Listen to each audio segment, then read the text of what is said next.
Good morning, students. How are you? I hope you all are keeping well. So now we have to start contribution of agriculture to the national economy. हम लोग अभी पढ़ने जा रहे हैं कि कृषि की राष्ट्रीय अर्थव्यवस्था में क्या योगदान है यहाँ के अर्थव्यवस्था में, एम्प्लॉयमेंट एंड आउटपुट, इसके उत्पादन में क्या योगदान है, रोजगार में क्या योगदान है आपका। हम लोग को पढ़ना है contribution of agriculture. Agriculture chapter हम लोग पढ़ रहे हैं, तो इसमें हम लोग को देखना है क्या स्थिति है। देखिए, लिख रहा है कि agriculture has been the backbone of the Indian economy through its share in the gross domestic product GDP has registered a declining trend from 1951 onwards। देखिए, भारत में जो कृषि है वो अर्थव्यवस्था की रीढ़ की हड्डी है। कृषि जो है वो अर्थव्यवस्था की रीढ़ की हड्डी है। और जो भी जीडीपी है, जीडीपी मतलब सकल घरेलू उत्पाद, मतलब भारत का जो एक भौगोलिक सीमा नहीं, पॉलिटिकल सीमा जहाँ तक जाता है, ठीक है, उस पॉलिटिकल सीमा के अंदर में एक वर्ष के अंतराल जो भी गुड्स प्रोड्यूस होते हैं और जो भी आपका सर्विस है, उन सब का जो अंतिम जो आपका वैल्यू होता है, उस वैल्यू को हम लोग जोड़ते हैं एक साल की, उसको हम लोग जीडीपी के तौर पे जानते हैं। किसी एक कंट्री के अंदर का जो आपका प्रोडक्शन होता है गुड्स एंड सर्विस का, उसका जो अंतिम वैल्यू होता है, जो कीमत होता है, हाँ, साल भर के अंदर में किस किस सेक्टर से कितना कितना इसका कंट्रीब्यूशन होता है, उसको हम लोग जीडीपी के तौर पे जानते हैं। हम लोग इस जीडीपी के बारे में बढ़िया से समझेंगे चैप्टर 2 इकोनॉमिक्स में, ठीक है। चैप्टर 2 इकोनॉमिक्स में दिया हुआ है, ठीक है। तो जीडीपी जो केस देश का है, उसमें जो है वो डिक्लाइनिंग पोजीशन देखा जा रहा है कि इसमें जो स्थिति है वो गिर रहा है कृषि का, ठीक है। देखिए, लग रहा है कि इन 2010-11 about 52% of the total workforce was employed by the farm sector, which makes more than half of the Indian population dependent on agriculture for subsistence। देखिए, देश का जो आपका 52% जो पॉपुलेशन है वो आपका कृषि कार्यों में लगा हुआ है, ठीक है, कृषि कार्यों में लगा हुआ है और इस पे डिपेंड है।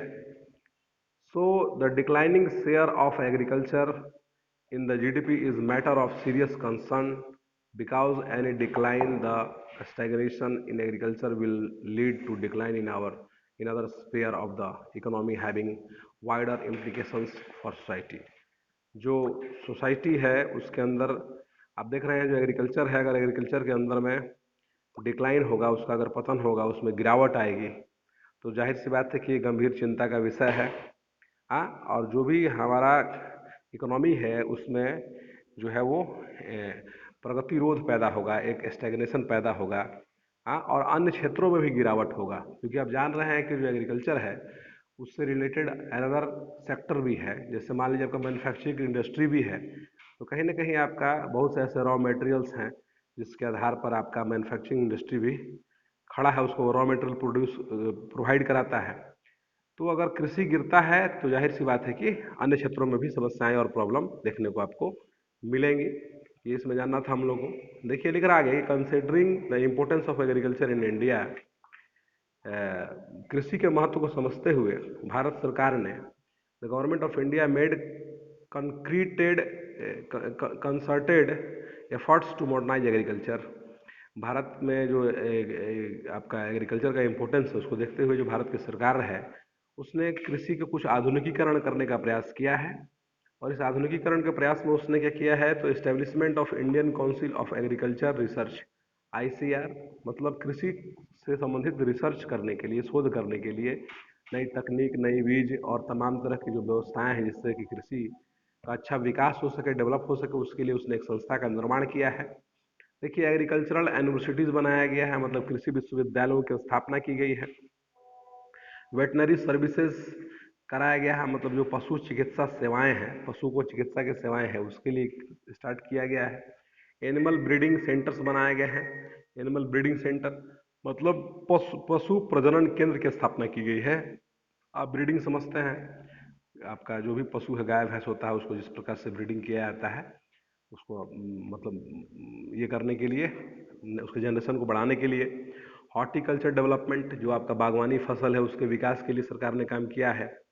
फिर आपका research and development in the field of metrology and weather forecast, और साथ ही साथ शोध और विकास करने का काम किया है मौसम विज्ञान और आपका जो आपका मतलब मौसम के पूर्वानुमान से रिलेटेड है, फोरकास्ट से कि किस प्रकार का मौसम कैसा होगा या नहीं होगा, इन तमाम चीज़ों का व्यवस्था किया गया है। We are given priority for improving Indian agriculture, ताकि भारत का जो एग्रीकल्चर है उसमें इम्प्रूवमेंट हो। Apart from this, improving the rural infrastructure was also considered essential for the same.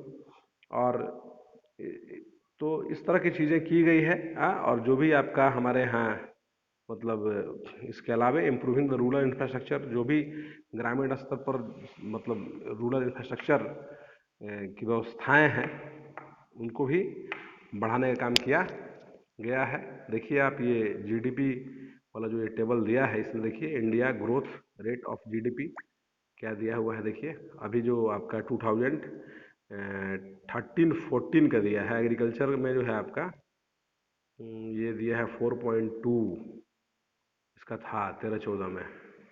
2014-15 में जो है आपका माइनस हुआ है 0.2, और 15-16 में क्या दिया है 1.1 दे दिया है। ठीक है, और इंडस्ट्री में आपका ये है मतलब 5 है, 5.9 है, फिर 7.3 है, फिर सर्विस में 7.8, 10.3, 9.2, मतलब सर्विस हो या इंडस्ट्री इसमें वृद्धि दिख रहा है आपको। और आपका एग्रीकल्चर में क्या दिख रहा है, इसमें इसमें गिरावट दिख रहा है, मतलब ये डिक्लाइनिंग पोजीशन में है आपका।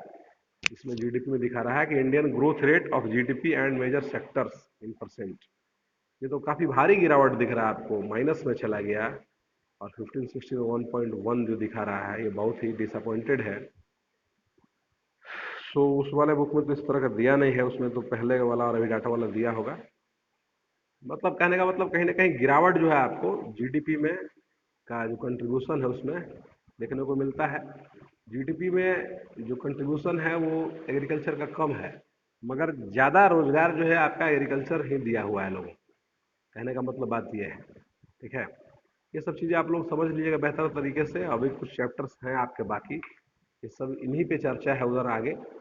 सो द प्रोविजनल फिगर्स दिया हुआ है। देखिए production more over reduction in import, ये कहाँ में चला गया लग रहा है, सॉरी सॉरी सॉरी सॉरी, ये पढ़ना था हम लोग ना। हाँ, from table 4.1 it is clear that though the GDP growth rate is increasing over the years. तालिका जो 4.1 है इससे स्पष्ट हो जाता है कि गत वर्षों में जो जीडीपी है उसमें वृद्धि हुई है, उसमें वृद्धि हुई है, परंतु इससे देश में जो आपका increasing over the years it is not generating sufficient employment opportunity in the country. मगर जीडीपी में वृद्धि हुआ है मगर ये एम्प्लॉयमेंट ज़्यादा वृद्धि नहीं हो पाया है।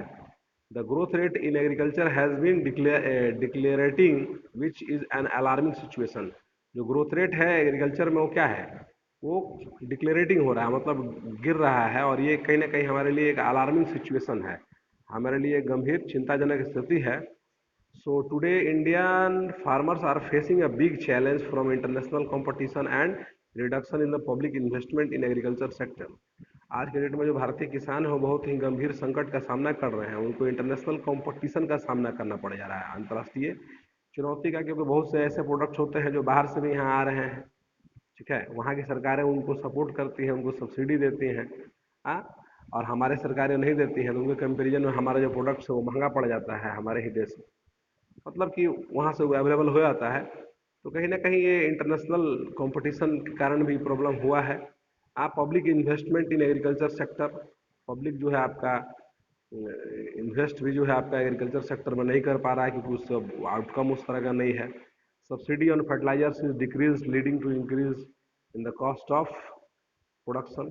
अब देखिए जो फर्टिलाइजर्स के ऊपर में जो अनुदान या अंशदान जो सरकारें देती थी उसको भी कटौती कर दिया गया है, तो उससे आपका प्रोडक्शन पर असर पड़ा है। मान लीजिए किसानों को अपना पैसा लगा के लेना पड़ता है, डाई डीएपी वगैरह का कीमत आप देख ही रहे हैं। Moreover reduction in import duties on agriculture products have proved detrimental to agriculture in the country. हालांकि जो आपका जो ये इम्पोर्ट ड्यूटीज है, मतलब जो उसको हम लोग आयात कहते हैं, हाँ, जो कृषि उत्पादों पर जो इंपोर्ट ड्यूटी लगता है, आयात कर लगता है, उसको घटने से भी देश में हानिकारक स्थिति हुआ है। बाहर से मान लीजिए जो प्रोडक्ट्स आ रहा है उस पर तो इंपोर्ट ड्यूटी अगर बढ़ाएगा तो आकर के वो थोड़ा सा महंगा बिकेगा तो यहाँ के किसानों को राहत मिलेगा, मगर सरकार जो है इंपोर्ट ड्यूटी कम कर देता है, वो लोग आसानी से यहाँ माल पहुँचा दे रहा है। ये भी समस्याएं हमारे यहाँ हो रही हैं। Farmers are withdrawing their investment from agriculture causing a downfall in the employment in agriculture. Farmer भी जो है अब इसमें इन्वेस्ट नहीं करना चाहता है, क्योंकि देख रहा है कि यहाँ एम्प्लॉयमेंट तो आपका इसमें फ़ायदा नहीं है, काम करके भी फ़ायदा क्या है, हाँ, क्योंकि जब उस तरह का इनकम ही नहीं है। सो बहुत तरह का प्रॉब्लम हो रहा है when farmers have been facing so many problems and land under agriculture is decreasing. समस्या है और जमीन घट रहा है। Can we think of alternative employment opportunity in the agriculture sector. तो हम क्या रोजगार के वैकल्पिक अवसरों के बारे में सोच सकते हैं कि दूसरा हम लोग कोई रोजगार करें, ये तो दिया हुआ है।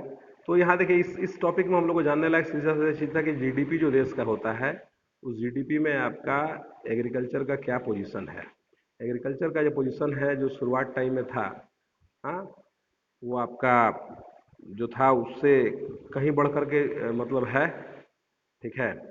मगर एग्रीकल्चर के अलावे जो आपका मैन्युफैक्चरिंग इंडस्ट्री है, जो सर्विस सेक्टर है, उसमें भी प्रोग्रेस है। मगर एग्रीकल्चर में जीडीपी में कंट्रीब्यूशन तो कम है। जीडीपी में कंट्रीब्यूशन एग्रीकल्चर का कम है, मगर एम्प्लॉयमेंट ज़्यादा है। मतलब मान लीजिए अगर कृषि से 10 रुपये कमाता है तो उसमें खाने वाले 50 लोग हैं, और मैन्युफैक्चर से और सर्विस सेक्टर से अगर 10 रुपये कमाता है तो खाने वाले 10 लोग हैं। तो कहने का मतलब स्थिति खराब है कृषि का। इसको लेकर के सरकार को कुछ मॉडर्नाइज करने के लिए कुछ तरीका निकाली है, ये सब ध्यान रखिएगा जो भी है, ठीक है। तो ये चैप्टर यही समाज ये टॉपिक यही समाप्त होता है स्टूडेंट्स।